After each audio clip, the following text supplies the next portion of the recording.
இது வண்ணத்து பூச்சிகளின் குழந்தை படைப்பாளிகள் தளம். ஹாய் வணக்கம், நான் தான் உங்கள் ட்ரீசன். இது திருமதி எமல்டா தாமஸ் நினைவு படைப்பாளிகள் 2024 பெருமையுடன் வழங்கும் வண்ணத்து பூச்சிகளின் பாட்காஸ்ட் சேனல்ல தேன்மிட்டாய் நிகழ்ச்சி. இந்த வாரம் நம்ம தேன்மிட்டாய் நிகழ்ச்சியோட 9th எபிசோட்ல இருக்கிறோம். இன்னைக்கு நிறைய பேர் கதை சொல்லியிருக்காங்க. ஒவ்வொருவருடைய கதையும் கேட்க ஆவலா இருக்கிறீங்களா மக்களே? வாங்க கதை எல்லாத்தையும் கேட்போம். ஃபர்ஸ்ட் கதை சொல்ல வர்றது யார் தெரியுமா? நம்ம கவியரசன். எங்க படிக்கிறாங்கன்னா கவர்மெண்ட் ஹையர் செகண்டரி ஸ்கூல்ல 9th படிக்கிறாங்க. வாங்க அவங்க கதையை கேட்போம். என்னோட பேர் கவியரசன். என்னோட வயசு 14. நான் 9th ஸ்டாண்டர்ட் படிக்கிறேன். நான் கண்ணகி நகரில் இருக்கேன். என் ஸ்கூல் பேர் கவர்மெண்ட் ஹையர் செகண்டரி ஸ்கூல். இப்போ ஒரு ஊரில் ஒரு அம்மா, ஒரு அப்பா, ஒரு பையன். அவங்க அப்பா தினைக்கும் குஸ்து அவங்க அம்மாவை கூட அச்சுனே இருப்பார். அதனால் அந்த பையனோட படிப்பு கெட்டு போகுது. அவங்க வீட்லேயும் காசு அவங்க புதுசாக தரவே மாட்டார். அதனால் அவங்க அம்மா அந்த பையனை கூட சொல்லுவாங்க, டேய் நீ ஸ்கூலுக்கு போகாதுடா, அவங்க அப்பாவும் புதுசு காசை தர முடியாது, தினைக்கும் என்னை போட்டு அச்சுன்னு இருக்காரு, நீயும் வேலைக்கு போடான்னு சொல்கிறாங்க அவங்க அம்மா. அதனால் அவனும் வேலைக்கு போனான். போயிட்டு அவன் ஒருத்தர் பெரிய பணக்காரராக இருப்பார். அவர்கிட்ட வேலைக்கு போயிட்டு சேருவான். அவரும் சொல்லுவார், சின்ன பசங்களாம் வேலைக்கு சேரக்கூடாதுப்பா, போப்பான்னு சொல்லுவார். இருந்தாலும் எங்கள் வீட்டில் இந்த மாதிரி எங்கள் அப்பா அந்த மாதிரி பண்ணுறாருன்னு வீட்டில் நடந்ததெல்லாம் சொல்லும்போது அவர் சேர்த்துப்பார். அவர் சேர்த்துக்கணுன்னு அவங்க அம்மா வீட்டில் சொன்னோன்னே ரொம்ப சந்தோஷப்படுவாங்க. அடுத்தது கொஞ்ச நாள் கழிச்சு அவங்க அம்மாவை கூட்டினாடா அப்படின்னு சொல்லும்போது அவர் அவங்க அம்மா பார்க்கும்போது அவர் அவங்க அம்மாவை கூட சொன்னார், ஏம்மா பையனை படிக்க வைக்க வேண்டியதானே, நீங்கள் வேலைக்கு வர வேண்டியதானேன்னு சொல்லும்போது, இல்லைங்க நானும் தான் வேலைக்கு போகிறேன், வேறு வேலை போகிறேன், எங்கள் வீட்டில் என் புருஷன் குஸ்து காசு தர மாட்டேங்கிறார், அதனால என் பையனை வேலைக்கு அனுப்புகிறேன் அப்படின்னு சொல்லும்போது, ஒரு நாள் அந்த பையனை கூட்டின்னு போயிட்டு அந்த பையனுக்கு ஒரு கடை வச்சு தந்தார் அவர். அப்போ அவங்க அம்மாவை கூட அவர் சொல்கிறாரு, இனிமேல் உங்களுக்கு கஷ்டம் நான் கடை வச்சு தண்டேன்னு சொல்லும்போது, சார் எனக்கு வேறு கால் வேற இல்லை, ரொம்ப வயசாகிடுச்சு, காலால் நடக்க முடியாது என்னால், இப்போ நான் என் பையனை தான் சார் கடைக்கு வைக்கணும்னு சொல்லும்போது, இல்லை நீங்களே வரலாம், உங்களுக்கு நான் ஒரு சேரும் நகரும் நாற்காலியும் வாங்கி தந்திருக்கேன், அதில் நீங்கள் கடைக்கு வரலாம், உங்கள் பையனை நான் ஸ்கூல் சேர்த்து விட்றேன்னு சொல்லிட்டு அவர் கிளம்பிட்டாரு. அவங்களும் ரொம்ப சந்தோஷப்பட்டாங்க. தனது மழலை மொழியால் கதை சொல்ல வராங்க லிங்கேஸ்வரி. அனைவருக்கும் வணக்கம். என் பேர் லிங்கேஸ்வரி. நான் 1ஆம் வகுப்பு படிக்கிறேன். இப்பைக்கு நான் ஒரு கதை சொல்ல போறேன். ஒரு ஊர்ல ஒரு எறும்பு இருந்துச்சான். அந்த எறும்பு ஒரு காத்தடிச்சு தண்ணிக்குள்ள விழுந்துருச்சான். அப்பைக்கு ஒரு புறா இலை போட்டுச்சான். அந்த இலையில அந்த எறும்பு தப்பிச்சு வந்துருச்சான். உடனே ஒரு வேட்டைக்காரன் புறாவை பிடிக்க போனானா. அப்ப அந்த எறும்பு அவன் காலில் கடிச்சிருச்சான். அப்புறமா புறாவும் சந்தோஷமா போச்சான். நன்றி, வணக்கம். நம்ம யாருக்காச்சும் நல்லது செஞ்சோம்னா அது திரும்ப நம்மளுக்கே வரும் அப்படிங்கிற கதையை லிங்கேஸ்வரி தனது கொஞ்சம் குரலால் அழகா சொன்னாங்கல்ல. லிங்கேஸ்வரிக்கு ஒரு கிளாப் பண்ணிடலாமா? அடுத்ததாக ஒரு கொஞ்சம் குரல்ல தான் கதை கேட்க போறோம். யாரு தெரியுமா கதை சொல்ல வராங்க? 1ஆம் வகுப்பு படிக்கும் ரைசா பானு. அனைவருக்கும் வணக்கம். என் பேர் ரைசா பானு. நான் 1ஆம் வகுப்பு படிக்கிறேன். நான் இப்போது ஒரு கதை சொல்ல போயிடுறேன். பாட்டி வடை சுட்டு இருந்துச்சான். அந்த பாட்டி கடைக்கு போட்டு இருந்துச்சான். அப்பைக்கு ஒரு காக்கா அந்த 2 வடையை தூக்கிட்டு போச்சு. அது ஒரு நடி இருந்துச்சு. அப்புறம் பேசுச்சு ஒரு பாட்டு. அந்த வடக்கில் நடி தூக்கிட்டு போச்சு. நன்றி, வணக்கம். ரைசா பானு பாப்பா அவங்களுக்கு தெரிஞ்ச அந்த பாட்டி வடை சுட்ட கதையை அழகா சொன்னாங்கல்ல. ரைசா பானு பாப்பாவுக்கு ஒரு கிளாப் பண்ணிடலாமா? அடுத்ததாக கதைக்குற வருகிறார் சென்னை கண்ணகி நகர் அரசு மேல்நிலைப் பள்ளியில் 7ஆம் வகுப்பு படிக்கும் ஜோதிஸ்ரீ. அனைவருக்கும் வணக்கம். என் பேர் ஜோதி. நான் 7வது படிக்கிறேன். என் ஸ்கூல் பேர் அரசு மேல்நிலைப் பள்ளி. என் வயசு 12. நான் கண்ணகி நகரில் இருக்கேன். நான் ஒரு கதை சொல்கிறேன். ஒரு ஊரில் ராகவன் ஒருத்தவன் இருந்தான். அவனுக்கு அப்பா இல்லை, அம்மா இருந்தாங்க, அக்கா இருந்தாங்க. அவங்க வந்து ரொம்ப ஏழை. அதனால வந்து அம்மா வந்து எப்படியாவது 2 பேரை படித்து பெரிய ஆளாக ஆக்கணும்னு சொல்லிட்டு ரொம்ப ஆசை. அதனால வந்து அவங்களுக்கு அந்த அப்பயும் அவங்களுக்கு உடம்பு சரியில்லை. அந்த உடம்பு சரியாமல் இருக்கும்போது கூட அவங்க வந்து போயிட்டு வேலை செஞ்சு பசங்களை நல்லா படிக்க வைக்கணும்னு சொல்லிட்டு வேலை செஞ்சாங்க. ரொம்ப முடியாமல் வீட்டில் படுத்துட்டாங்க. அதனால அக்கா என்ன பண்ணாங்க, சரி தம்பி வச்சு படிக்கணும்னு சொல்லிட்டு அக்கா போயிட்டு வேலை செய்ய ஆரம்பிச்சிட்டாங்க. சரி தம்பி என்ன பண்ணா, சரி அக்கா ரெண்டு பேருமே உடம்பு சரியாமல், அம்மா வந்து உடம்பு சரியாமல் இருக்கிறாங்க, அக்கா வந்து வேலைக்கு போகிறாங்க, நம்மளாவது நல்லா படித்து இவங்க 2 பேரும் காப்பாற்றணும்னு சொல்லிட்டு இவனும் ரொம்ப படிச்சு இவனுக்கு வந்து ஐபிஎஸ் ஆகணும்னு ரொம்ப ஆசை. அந்த ஐபிஎஸ்க்கு எப்படியோ படிக்கணுமோ யார் நினச்சிக்கிட்டோ கடன் வாங்கி படித்தான். ரொம்ப படித்து ஐபிஎஸ் ஆகிறதுக்கு போயிட்டு ஒரு எக்ஸாம் எழுதினான். அந்த எக்ஸாம் எழுதி கரெக்டாக எழுதிட்டான் எல்லாத்தையும். ஆனாலும் அங்கே இருக்க டீச்சர்ஸ் எல்லாருமே வந்து இவன் இது எல்லாத்தையும் தப்பு பண்ணிவிட்டு மார்க்கு கம்மியாக எடுத்த மாரி போட்டுருக்காங்க. அதனால் வந்து இவனால் ஐபிஎஸ் ஆக முடியல. ரொம்ப கஷ்டப்பட்டு அப்படி யாருக்கும் எங்கள் வீட்டில் யாருக்கும் தெரியாது. இவன் வீட்டில் வந்து சொல்லியிருக்கான், அதுமாரி நான் பாஸ் பண்ணிட்டேன்னு சொல்லியிருக்கான். ஆனால் வந்து அவன் பாஸே பண்ணல, அவனுக்கு ஃபெயில் ஆகிட்டாங்க. தினமும் வந்து இவன் ஐபிஎஸ் ஆகிட்டான்னு சொல்லிட்டு போலீஸ் ட்ரெஸ்லாம் போட்டுக்கிட்டு போயிடுவான். ஆனால் போயிட்டு போவான், ஆனால் அங்கே போக மாட்டான். வேற ஒரு இடத்துல போயிட்டு வேலை செய்யறான். அந்த ட்ரெஸ்ஸை கட்டிட்டு கூலி வேலை செய்கிற ட்ரெஸ்ஸை போட்டுட்டு வேலை செய்கிறான். தினமும் இதே மாதிரி தான் நடந்துச்சு. ஒரு வாட்டி வந்து சரி தம்பி ஐபிஎஸ் ஆகிட்டான், அக்கா வந்து நல்லா பார்த்துப்பான்னு சொல்லிட்டு வேலை செஞ்சுருந்தாங்க. வீட்டு வேலை தான் போயிட்டு இருந்தாங்க அவங்க. அக்கா பேர் வந்து ரெக்ஸின் மேரி. இவங்க என்ன பண்ணாங்கன்னா, சரி நம்ம வீட்டு பக்கத்து தானே தம்பி வேலை செய்யறான், நம்ம அங்கே போய் பார்க்கலாமா, நம்மளால முடிஞ்சிருக்கு, நம்ம போயிட்டு கேட்டு பார்க்கலாம் சொல்லிட்டு போனாங்க உள்ள. கடைசியில் அங்கே போயிட்டு கேட்டதுக்கு இந்தமாரி ராகவன் அந்த பையன்லாம் யாரும் இல்லைங்க சொல்லி அமுச்சு விட்டாங்க. அப்போ அவங்க அக்காவுக்கு வந்து ரொம்ப டவுட் வந்துச்சு, நம்ம தம்பி எங்கே போயிருப்பான், இத்தனை நாளாக நம்ம ஐபிஎஸ் ஆகிட்ட தான் நினச்சின்னு இருந்தோம், ஆனால் இவன் இப்போ எங்கே போயிட்டான்னு தெரியலையேன்னு சொல்லிட்டு ரொம்ப கவலையாக இருந்தாங்க. அப்போ ஒரு வாட்டி வந்து தம்பி வந்து திரும்பி ஐபிஎஸ் ஆகிறதுக்கு போகிறேன்னு சொல்லிட்டு கிளம்பி ட்ரெஸ்லாம் மாற்றிட்டு சாப்பாடுலாம் எடுத்துகிட்டு போயிட்டான். அவனை ஃபாலோ பண்ணிவிட்டு அவங்க அக்காவும் போயிட்டாங்க. ஆனால் இவங்க 2 பேர் பண்ணுறது யாருக்கும் அவங்க அம்மாவுக்கு தெரியாது. ஏன்னா அவங்க அம்மா வந்து உடம்பு சரியாமல் படுத்துட்டு இருந்தாங்க. அதனால அவங்களுக்கு சாப்பாடு மாத்திரை எல்லாத்தையும் தண்ணி கொடுத்துட்டு வச்சுட்டு போயிட்டாங்க. திரும்பி அவனும் ஃபாலோ பண்ணிகிட்டே போனான். போயிட்டு பார்க்கும் போது தெரியுது அவன் வந்து எங்களுக்காக கூலி வேலை செய்கிறான். அப்போ தான் இங்கே வந்து ரொம்ப மனசுலாம் கஷ்டப்பட்டு ரொம்ப அழுது ரொம்ப வேதனைப்பட்டாங்க. அதனால வந்து தம்பியை வந்து இப்படி நிலைமையில ஆக்கிட்டாங்கன்னு சொல்லிட்டு போயிட்டு கவர்மெண்ட் ஆஃபீஸ் கிட்ட ஐபிஎஸோட மேலே தலைவர் இருப்பாங்களே அவங்க கிட்ட போயிட்டு இந்த மாதிரி கேட்டுக்கிறாங்க, என் தம்பி வந்து நல்லா படிச்சு நல்லா ஒரு முன்னேறி எக்ஸாம் எழுதுனா, ஐபிஎஸ்க்கு ஆகிறதுக்காக எக்ஸாம் எழுதுனா, ஆனால் அந்த எக்ஸாம் எழுதி கரெக்டாக எழுதிட்டாங்க.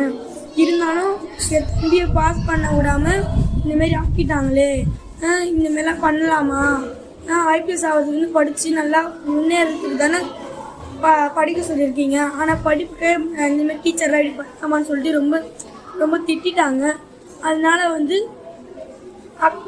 தம்பி முன்னாடியே இந்தமாரி திட்டாங்க. அதனால தம்பி நான் சொல்லியிருக்கா, விடுக்கா இது இல்லைன்னா வேற நம்மளுக்கு வேற எதுவும் கிடைக்காதாக்கா, நமக்கு வந்து எப்பவுமே ஒன்றுத்துலேயே ஆசை வைக்க தேவையில்லக்கா, ஆசை வச்சா இப்படிதான்க்கா போவோம், அதனால வந்து எது மேலே ஆசை வைக்க தேவையில்லைக்கா, ரொம்ப ஆசை வச்சா இப்படிதான்க்கா போவோம். அதனால சொல்லிட்டு இவனும் வேலை செய்யறான்.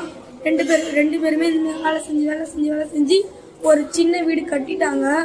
சொந்தமாக அவங்க அம்மா பேரில் ஒரு சின்ன வீடு கட்டிட்டாங்க. அந்த கட்டிட்டு அந்த வீட்டில் அவங்க அம்மா போயிட்டு சந்தோஷமா இருக்கிறத இவங்க பார்த்து சந்தோஷப்படுறது தான் ஒரு பசங்களுக்கு அழகுன்னு சொல்லிட்டு இந்த கதையில இதோட நான் முடிச்சுக்கிறேன். ஜோதிஸ்ரீ, நீங்க ரொம்ப அழகா கதை கூறினீங்க. உங்களுக்கு நம்ம வனத்து பூச்சிக்குழுவின் சார்பாக வாழ்த்துகளும் பாராட்டுகளும். ஒரு சூரிய குடும்பம் நம்ம ஒவ்வொருத்தர்கிட்டையும் இருக்குங்க. அட நம்புங்க, நாம தான் அந்த சூரியன். நம்மளை சுத்தித்தான் எல்லாருமே எல்லாமே. இயற்கை வகுத்து கொடுத்திருக்கிற பாதையில சுத்திக்கிட்டே இருக்கிற வரைக்கும் எந்த பாதிப்பும் இல்லை. ஆனால் அந்த பாதை லேசா தடம் புரண்டா கூட தெரிஞ்சுக்க வண்ணத்து பூச்சிகள் வெப்சைட்ல வண்ணத்து பூச்சிகள் மின்னிதழை எடுத்து ஆதியின் தெரியாத கேள்விகளும் தெரிந்த பதில்களும் கட்டுரையை சும்மா படிச்சு பாருங்க.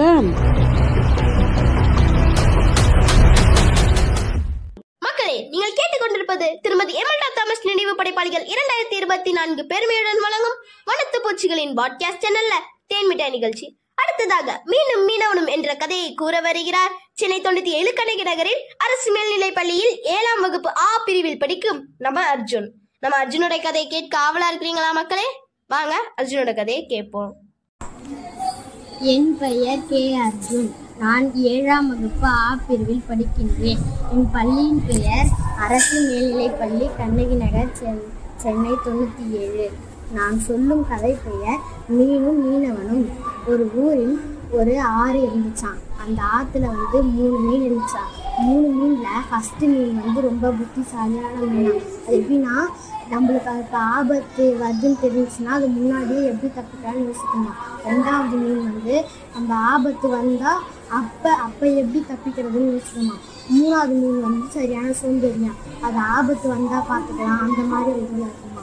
ஒரு நாள் 2 மீன் பிடிக்கிறவங்க அவங்க எப்பவுமே பிடிக்கிற ஆற்றுல மீன் இல்லையா. அதனால அவங்க பேசிக்கிட்டாங்க, நம்ம நாளைக்கு வேற ஒரு ஆற்றுக்கு போகலாம், அங்கே நிறைய மீன் இருக்கவங்க பேசிகிட்டு இருந்தாங்க. அதை அந்த ஃபஸ்ட்டு மீன் போய் கேட்டுருச்சான். அதனால அவங்க ஃப்ரெண்ட்ஸுக்கிட்ட போய் சொல்லிச்சான், நண்பர்களே நம்மளை பிடிக்கிறதுக்கு மீனவர்கள்லாம் வராங்க, அதனால் நம்ம இப்போயே நம்ம வேறு குளத்துக்கு போயிடலாம் அப்படின்னு சொல்லிடுச்சான். அதுக்கு 2வது மீன் சொல்லிச்சான், இல்லை அவங்க வந்தால் நான் அப்போ எப்படி தப்பிக்கலாம், நான் தப்பிச்சுவேன் அப்படின்னு சொல்லிச்சான். 3வது மீன் முதல்ல அவங்க வந்தால் பார்த்துக்கலாம், அப்புறமா நான் தப்பிக்கிறத பற்றி யோசிக்கிறேன் அப்படின்னு சொல்லியிருந்தாங்க. ஆனால் ஃபஸ்ட்டு மீன் இப்பயே நான் வேறு குளத்துக்கு நான் போகிறேன் அப்படின்னு சொல்லிட்டு அந்த மீன் போயிடுச்சான். அடுத்த நாள் அந்த மீன் பிடிக்கிறவங்க வந்துட்டாங்களாம். வந்தவங்களே அவங்க வலையை போடும்போது அந்த 2வது மீனுக்கு தெரிஞ்சிச்சான். அதனால் அது எப்படி தப்பிக்கலான்னு யோசிச்சுட்டு இருக்கும்போது அந்த ஆற்றுல ஏற்கனவே செத்து போன ஒரு கீரிக்குள்ளே இருந்துதான். அதோட வயிறுக்குள்ளே போய் அந்த மீன் போய் ஒழிஞ்சிக்கிச்சானா அந்த 3வது மீன் எப்படி தப்பிக்கிறதுன்னு தெரியாமல் ஒழிச்சுட்டுச்சுன்னா அதுவும் வலையில் மாட்டிச்சா. அந்த கீரிக்குள்ளேயே வலையில் மாட்டிக்கிச்சான். வலையில் மாட்டிங்கன்னா அவங்க எடுத்து பார்க்கும்போது நிறைய மீன் மாட்டிருக்கு. ஆனால் நம்மளுக்கு இந்த செத்து போன கீரிக்குள்ளேயே ரொம்ப நாக்கடிச்சு போயிருக்கு, நம்ம தண்ணிக்குள்ளேயே போடலாம்னு சொல்லிட்டு அவங்க தண்ணிக்குள்ளேயே போட்டாங்களாம். ஏன்னா அதோட வயிற்றுக்குள்ளே தான் அந்த 2வது மீன் இருந்துச்சு, அதனால அது தப்பிச்சிச்சு. ஆனால் இந்த 3வது மீன் எனக்கு ஆபத்து வந்துச்சுன்னு தெரியும் போதே நம்ம வேறு ஆற்றுக்கு போயிடுச்சுன்னா நம்ம இந்நேரத்துக்கு இதோட இருந்திருக்கலாம் அப்படின்னு அது நினச்சிச்சா. இதோட கதை முடியுது. இந்த கதையோட அர்த்தம் நம்மளுக்கு ஏதாச்சும் நடக்க போகுதுன்னா நம்ம முன்னாடியே அதுக்கு ஏற்ற மாதிரி நம்ம சேஃப்டியாக இருக்கணும். நம்மளுக்கு ஒரு ஆபத்து வருதுன்னு நம்மளுக்கு தெரிஞ்சுக்கிட்டா அதுல இருந்து நம்ம எஸ்கேப் ஆக தான் பார்க்கணும். அந்த 3வது மீன் மாதிரி நம்ம சோம்பேறித்தனமா இருந்தா நம்ம அந்த ஆபத்துக்குள்ள மாட்டிப்போம் என்ற கருத்தை கதை மூலம் உணர்த்திய அர்ஜுனுக்கு வண்ணத்து பூச்சிக்குழுவின் சார்பாக வாழ்த்துகளும் பாராட்டுகளும். அடுத்ததாக யார் தெரியுமா கதை சொல்ல வராங்க? 1ஆம் வகுப்பு படிக்கும் மகாஸ்ரீ. வணக்கம், என் பெயர் மகாஸ்ரீ. நான் 1ஆம் வகுப்பு படிக்கிறேன். நான் இப்போ ரோமு சாமு கதை சொல்ல போகிறேன். ஒரு ஊரில் ரோமு சாமு இருந்தாங்களாம். அவங்க தேன் எடுக்க காட்டுக்கு போனாங்களாம். அப்போ ஒரு கரடி வந்துச்சான். அப்போ அந்த கரடி அவங்கள பார்த்து துரத்திருச்சான். அப்போ ரோமு மரத்தில் ஏறிட்டானா. சோமுக்கு மரம் ஏற தெரியாதா, அதனால ஒரு பிளான் போட்டானா. செத்த மாதிரி நடிச்சானா. அப்புறம் அவன் கரடி மோந்து பார்த்து போயிருச்சான். அப்புறம் ரோமு சாமுவை எழுப்பி விட்டானா. நன்றி. தனது புத்திசாலித்தனத்தால கரடிட்ட இருந்து தப்பிச்ச ரோமு சோமு கதைய மகாஸ்ரீ அழகா சொன்னாங்கல்ல. மகாஸ்ரீக்கு ஒரு கிளாப் பண்ணிடலாமா? அடுத்ததாக கதை கூற வருகிறார் சென்னை கண்ணகி நகர் அரசு மேல்நிலைப் பள்ளியில் 9வது படிக்கும் திவ்யதர்ஷினி. என்ன திவ்யதர்ஷினி, கதையோட தலைப்பே தெரியலன்னு சொல்றீங்க, அப்ப நான் எப்படி இன்ட்ரோ கொடுக்க முடியும்? பரவாயில்ல, நீங்க மாறல் சொல்லியிருக்கீங்க, அதை நான் ஃபுல்லா கேட்டுட்டு தேங்க்யூ சொல்றேன். என் பெயர் விஜயலட்சுமி. நான் 9ஆம் வகுப்பு படிக்கிறேன். என் ஸ்கூல் பேர் அரசு மேல்நிலைப்பள்ளி கண்ணகி நகர். என் வயசு 13. நான் சொல்கிற கதை பேர் வந்து தெரியல. நான் கதையாக சொல்கிறேன். ஒரு ஊரில் வந்து ஒரு விவசாயி வந்து அவரோட நெல்லை வந்து அவர் வந்து அந்த நெல்லில் விதைச்சிட்டு நெல்லை அறுவடை பண்ணிட்டு அவர் வந்து டவுனுக்கு போகிறார் இதை விற்க. போகிற வழியில் வந்து ஒரு பள்ளத்தில் வந்து ஒரு சக்கரை மட்டும் மாட்டிக்கிச்சு.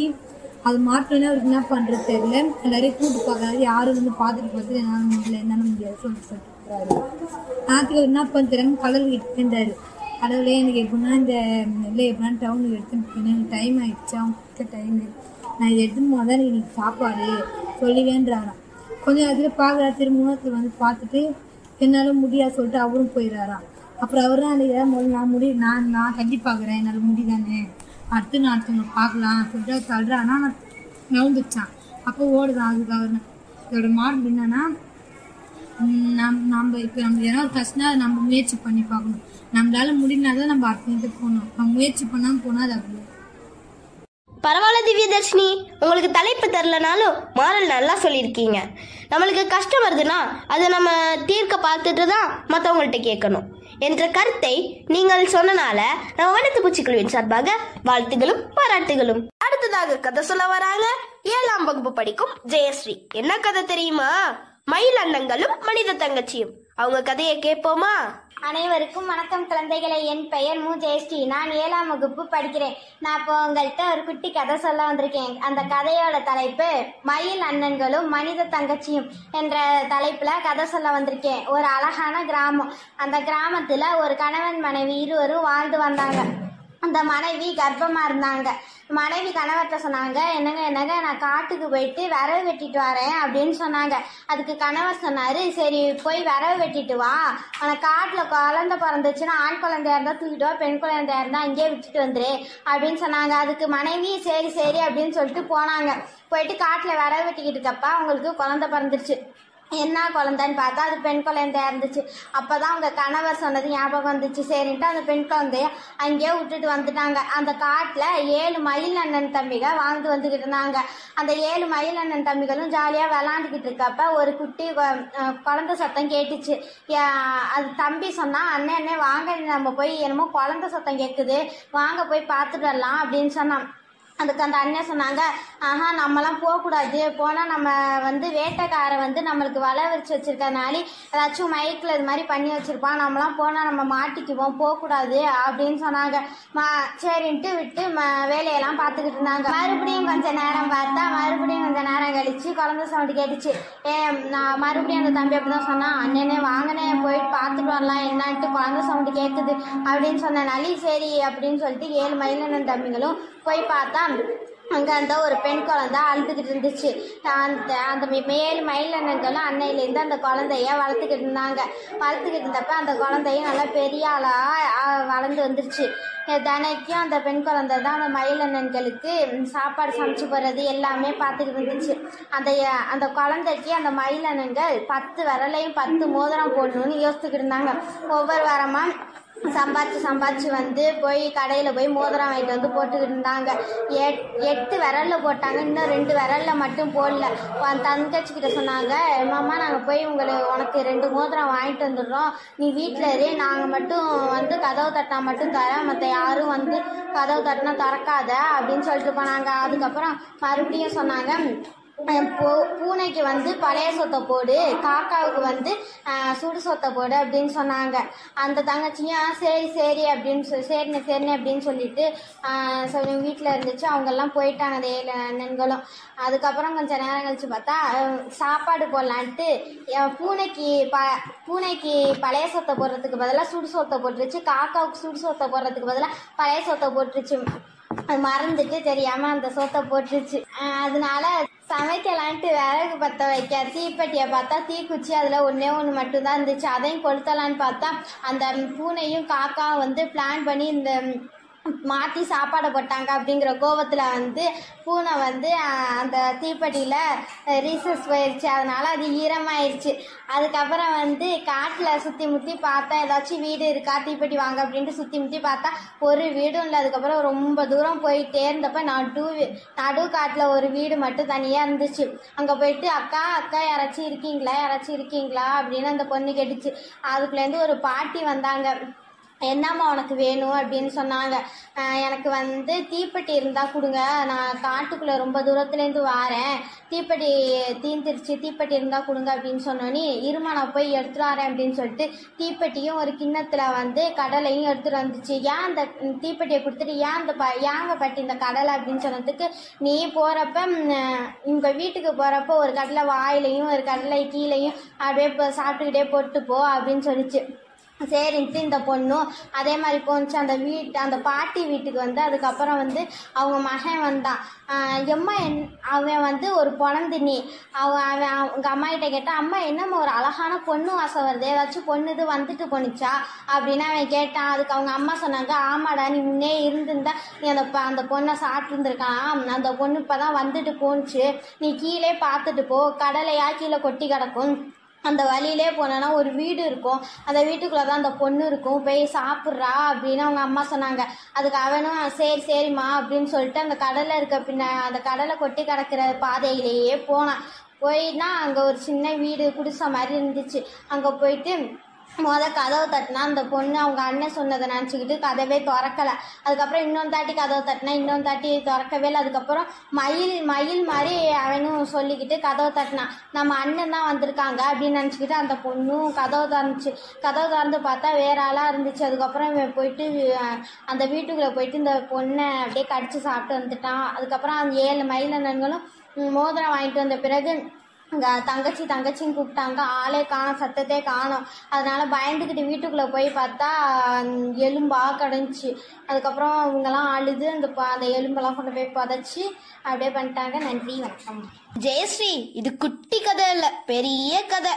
இருந்தாலும் எனக்கு உங்க கதை ரொம்ப பிடிச்சிருந்துச்சு. இந்த கதையில அந்த மயிலனங்க வந்து மனித தங்கச்சிட்ட என்ன சொன்னாங்க, நீ வெளியே வரக்கூடாதுன்னு சொன்னாங்க. அதே மாரி அந்த மனித தங்கச்சி வெளியே வந்தனால இப்ப அதோட உயிரே இல்லை. என்ன குழந்தைகளே, இந்த கதையில இருந்து என்ன மாறல் தெரியுமா? நம்ம பெரியவங்க சொல்றதை கேட்கணும் அப்படிங்கிற மாறல உங்களுக்கு அழகா புரிய வச்சாங்கல்ல. ஜெயஸ்ரீக்கு ஒரு கிளாப் பண்ணிடலாமா? கொற்றவி யார்? அந்த கொற்றவி அறிந்து கொள்ள படியுங்கள் உங்கள் வண்ணத்து பூச்சிகள் மின்னிதழில். மக்களே, நீங்கள் கேட்டுக்கொண்டிருப்பது திருமதி எமட்டா தாமஸ் நினைவு படைப்பாளிகள் 2024 பெருமையுடன் வழங்கும் வண்ணத்து பூச்சிகளின் பாட்காஸ்ட் சேனல்ல தேன்மிட்டாய் நிகழ்ச்சி. அடுத்ததாக கதை கூற வருகிறார் துரைப்பாக்கம் அரசு மேல்நிலைப் பள்ளியில் 9வது படிக்கும் மோகிதா. என்ன கதை தெரியுமா? சலுவை தொழிலாளியும் கழுதையும். பெயர் எல் மோகிதா. நான் 9th ஸ்டாண்டர்ட் படிக்கிறேன். நான் துரைப்பாக்கம் கவர்மெண்ட் ஹையர் செகண்டரி ஸ்கூலில் படிக்கிறேன். நான் கண்ணகி நகரில் இருக்கேன். நான் சொல்ல போகிற கதையோட பேர் சலவ தொழிலாளியும் கழுதைகளும். ஒரு நாள் சலவ தொழிலாளி தன்னுடைய கழுதைக்கு மேலே துணியை வச்சு கொண்டு போயிட்டு இருக்கும்போது அந்த கழுதை தவறி ஒரு குழிக்குள்ளே விழுந்துருச்சு. அந்த சலவ தொழிலாளி உள்ள பார்க்கும்போது அந்த கழுதை ரொம்ப ஆழத்தில் நின்று கத்திக்கிட்டு இருந்துச்சு. அந்த சலவ தொழிலாளியும் எல்லார்கிட்டையும் உதவி கேட்குறாரு. ஆனால் எல்லாருமே நிறைய காசு கேட்கறதுனால அவ்வளோ காசு இல்லாததுனால அவரும் விட்டுடுறாரு. அப்புறமா அந்த காசுக்கு பதிலாக நம்ம ஒரு புது கழுதை வாங்கலாம் அப்படின்னு சொல்லிட்டு மன கஷ்டத்தோடு போயிட்டு ஒரு கழுதை வாங்க போகிறாரு. அந்த டைமில் அந்த ஊர் மக்கள் எல்லாம் கூடி அப்போ இந்த கழுதையை என்ன பண்ணுறது அப்படின்னு கேட்கும்போது, இது வந்துட்டு அப்படியே மண் போட்டு எல்லாம் புதைச்சிடுங்க அப்படின்னு சொல்லும்போது எல்லாரும் மண் போட்டுட்ருக்காங்க. அந்த டைமில் ஒரு பாதி மணல் கொட்டிட்ட அப்புறம் அந்த சலவ தொழிலாளி அது உள்ளே பார்க்குறாரு. பார்த்தா அவருக்கு கண் கலங்கிடுது. ஏன்னா ஒரு பாண்டு மண்ணு கொட்டும் போதும் அந்த கழுதை அதுக்கு மேலே ஏறி நின்று ஒரு அளவு வந்த உடனே அது குதிச்சு வெளியில் போயிடுது. மாரல் என்னன்னா, நம்மளுக்கு வர தடங்கள் எல்லாத்தையும் நம்ம ஒரு வெற்றி படியாக நினைச்சு மேலே வரணும். மோகிதா அழகா கதை சொன்னாங்கல்ல. நம்மளுக்கு வர தடைகள் எல்லாம் நம்ம வெற்றி படிக்கட்டா நினைச்சு முன்னேறணும் என்ற கருத்தை கதை மூலம் உணர்த்திய மோகிதாவுக்கு வண்ணத்து பூச்சி குழுவின் சார்பாக வாழ்த்துகளும் பாராட்டுகளும். அடுத்ததாக கதை சொல்ல வராங்க 7ஆம் வகுப்பு படிக்கும் கோகுல சிவஸ்ரீ. ஹாய் குழந்தைகளே, என் பெயர் சே கோகுல சிவஸ்ரீ. நான் 7ஆம் வகுப்பு படிக்கின்றேன். நான் உங்களுக்காண்டி ஒரு குட்டி கதை சொல்ல போறேன். அந்த குட்டி கதையோட தலைப்பு வந்து பறவைகள் உலகம். பறவைகள் வந்து தனித்தனி குழுக்களா பிரிஞ்சிருந்துச்சு. பறவைகள் தனியா, ஆந்தைகள் எல்லாம் தனியா பிரிஞ்சிருந்துச்சு. இப்போ பறவைகள் நைட்டு தூங்கிட்டு இருக்கப்ப ஆந்தைகள் வந்து அவங்க மரத்தில் உள்ள முட்டை எல்லாத்தையும் பொத்து குடிச்சிட்டு போயிருமா. அப்போ காலைல எந்திரிச்ச பறவைகள் எல்லாருமே அழுகுமா. ஏன் இந்த மாதிரி ஆந்தைகள் நம்மளை இப்படி பண்ணுதே, நம்ம வந்து இன்னொரு தடவை அந்த ஆந்தைகளை வந்து அடிச்சு போட்டுறணும் அப்படின்னு நினச்சிட்டு இருக்கால நைட்டு எல்லா பறவைகளும் முழிச்சிருந்துச்சான். ஆந்தைகள் மறுபடியும் வந்துச்சான். ஆந்தைகளுக்கு நைட்டில் கண்ணு தெரியறனால அவங்க வந்து பறவைகள் நிறையா குச்சி கல் இது மாதிரிலாம் நிறைய எடுத்து அந்த பறவைகள் வந்து ஆந்தைகளை அடித்தாங்களாம். அப்போ வந்து ஆந்தைகள் வந்து நைட்டு கண்ணு தெரியும்ல, அதனால இந்த சைடு எல்லா குச்சியையும் பிடுங்கி கல்லெல்லாம் எடுத்து அவங்க மேலே அடிச்சிட்டாங்களாம். அடித்ததுக்கப்புறம் காலையில் பார்த்தா அவங்களுக்கு மூஞ்சியெல்லாம் வீங்கி நிறையா புண்ணெல்லாம் இருந்துச்சான். பறவைகள் எல்லாம் அவ்வளோ அழுதாங்களாம். அப்போ தான் நம்ம வந்து இந்த மாதிரிலாம் அடி வாங்கக்கூடாது, நம்ம ஆந்தைகளை எப்படி என்னமாச்சும் பண்ணணும் அப்படின்ட்டு வயசான காகம் வந்து சொன்னாங்களாம். ஏன் நான் வந்து அவங்க டீமில் இருக்க மாதிரி சேர்ந்து நான் வந்து அவங்க என்னென்ன பண்ணுறாங்க அப்படின்ட்டு நான் அவங்கள்ட்ட கேட்குறேன், நீங்கள் எல்லோரும் என்னை எதிரி மாதிரி பாருங்கள் அப்படின்னு சொன்னப்போ வேணுக்குனே நீ போய் அவங்களோட சேரப்போறியா அப்படின்ட்டு எல்லா பறவைகளும் அந்த வயசான காகமே அடித்து நீ அவங்களோட போ அப்படின்ட்டு விரட்டி விட்டுச்சுங்களாம். அப்போ வந்து நீ எங்களை அப்படி அடிக்கிறியே, எதுக்கு எப்படி அடிக்கிற அப்படின்னு சொல்லிட்டு அந்த வயசான காகமும் மறுபடியும் அங்கே போயிடுச்சான். அந்த ஆந்தைகளோட போய் ஆந்தைகளுக்கு நான் காலையில் வந்து கண்ணு தெரியாததுனால அவங்க வந்து இது மாதிரி பண்ணுறாங்க, எதுக்கு எங்களோட இனத்தை வந்து இப்படி பண்ணுறாங்க அப்படின்னு சொல்லிட்டு அதே குச்சி கல்லெல்லாம் எடுத்து அந்த வயசான காகமே அந்த ஆந்தைகள் எல்லாத்தையுமே அடித்து கொண்டுருச்சான்.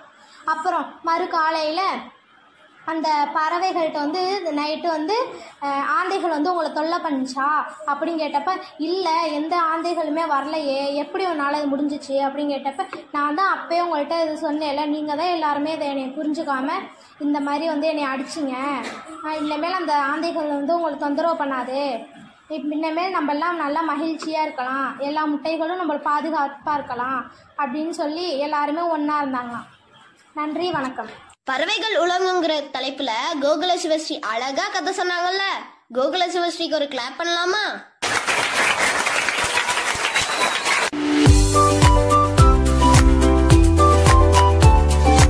வண்ணத்து பூச்சியும் நானும். வண்ணத்து பூச்சியின் வழியோரமாய் கடந்து வந்த பாதையில் வண்ணம் நிறைந்த பட்சிகளாக குழந்தைகள் வளர்வதை, உணர்வு பூர்வமாய் ஊட்டப்படுவதை நான் கவனித்தேன். குழந்தைகளின் இயல்பிற்குள் இயல், இசை, நாடகம் என முழு வண்ணம் செதுக்கப்படுவதை உணர்த்திய தடமாக இயங்குகிறது. பேச்சும் வீச்சும் ஒருங்கிணைந்த படைத்தளமாகவும் சமயங்களில் சபை ஏறுவதையும் பார்த்திடலாம். கற்றல் கலையோடு கற்பனை வளத்தோடு எழும் இந்த குழந்தைகளின் வளர்ச்சி நிச்சயமிக்கதாகும். அடுத்ததாக கதை கூற வருவது குட்டி புலி ராஜாதிராஜ சூராதி சூரர். எல்கேஜி படிக்கும் நிதுன். அனைவருக்கும் வணக்கம். என் பெண் எதுவும் சாருமா எல்கேஜி படிக்கிறேன். ஒரு ஊரில் ஒரு பாட்டி உடச்சிட்டுக்கிட்டு இருந்துச்சா. ஒரு காக்கா வந்து என்ன தேட போனுச்சா. அந்த காக்கா வளைத்துக்கிட்டு ஒரு மரத்துல விட்டு உட்காந்து தின்னுச்சா. நரி வந்து காக்கா காக்கா எனக்கு வடை கொடு காக்கா கேட்டுச்சா. அந்த காக்கா என்ன அமைச்சா நான் தர முடியாதுன்னு சொல்லிட்டான். நீ அவரை ஒட்டி அந்த காக்கா என்ன நினச்சா, அந்த நிறைய என்ன நினச்சா ஒரு பாட்டு பாடுவேன்னு சொல்லி அதுக்கிட்ட சொன்னிச்சா. ஒட்டி அந்த வடையை வாயில் வச்சுக்கிட்டே காக்கான்னு பாட்டு வந்துச்சா. தப்புன்னு கீழே வடை விழுந்துச்சா. அறுத்தி நிறைய வந்து வடைத்துக்கிட்டு போய் ஒழிச்சுக்கிட்டு தின்னுச்சா. நன்றி. மிதுன், உன்ன மாதிரியே உன் கதையும் ரொம்ப அழகா இருந்துச்சு. மக்களே, இந்த குட்டி புலிக்கு ஒரு கிளாப் பண்ணிடலாமா? மக்களே, இத்துடன் இந்த வாரத்தின் தேன்மிட்டாய் நிகழ்ச்சி நிறைவடைகிறது. மீண்டும் அடுத்த வாரம் ஞாயிற்றுக்கிழமை மாலை 6 மணிக்கு ஸ்பாட்டிஃபை செயலியில் வண்ணத்து பூச்சிகள் பாட்காஸ்ட் சேனல்ல தேன்மிட்டாய் நிகழ்ச்சியை கேட்க தவறாதீர்கள். இப்பொழுது உங்களிடமிருந்து விடைபெறுவது உங்கள் ட்ரீசன்.